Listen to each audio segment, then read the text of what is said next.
नमस्ते। आज के इस विश्लेषण में हम भारत की अर्थव्यवस्था और 1991 के ऐतिहासिक संकट की तुलना करेंगे। सोचिए, अचानक कहा जाए छुट्टियां टालें, सोना न खरीदें और वर्क फ्रॉम होम करें। काफी असामान्य है ना? तो सबसे बड़ा सवाल यही है कि आखिर इतने सख्त और आपातकालीन जैसे कदम क्यों सुझाए जा रहे हैं। इसका सीधा कनेक्शन पश्चिमी एशिया के संघर्षों से है, जिसने पूरी दुनिया की सप्लाई चेन को हिला दिया है।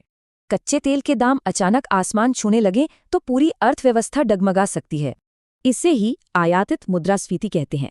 मतलब दुनिया में कुछ महंगा हुआ तो हमारे देश में भी महंगाई बढ़ेगी। तेल महंगा होने से डॉलर देश के बाहर जाता है, रुपया गिरता है और चीजें महंगी हो जाती हैं। इस कारण अभी तेल कंपनियों को हर दिन करीब 100 करोड़ रुपए का भारी नुकसान झेलना पड़ रहा है। इसे अंडर रिकवरी कहते हैं। तेल खरीद से कम दाम पर बेचने के कारण सरकार को मुआवजा देना पड़ता है। वहीं सोना खरीदना और विदेश घूमना हमारे कीमती डॉलर को देश के बाहर भेज देता है। इसीलिए वर्क फ्रॉम होम का सुझाव है। यात्रा कम होगी, ईंधन बचेगा और डॉलर देश में ही रहेंगे। क्या इन चेतावनियों का मतलब है कि हम 1991 जैसे भयानक आर्थिक संकट की ओर बढ़ रहे हैं? चलिए आज की अर्थव्यवस्था और 1991 के उस ऐतिहासिक संकट की एक दिलचस्प तुलना करके देखते हैं। 1991 में हालात इतने खराब थे कि विदेशी मुद्रा भंडार से सिर्फ 15 दिन का आयात हो सकता था।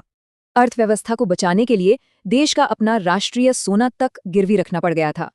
लेकिन आज राहत की बात है, हमारे पास 700 बिलियन डॉलर का एक विशाल और स्थिर भंडार है।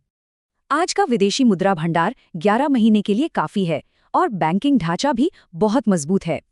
एक विशाल अर्थव्यवस्था, मजबूत बैंकिंग और तेजी से बढ़ता सर्विस सेक्टर आज हमारी सबसे बड़ी ताकत हैं।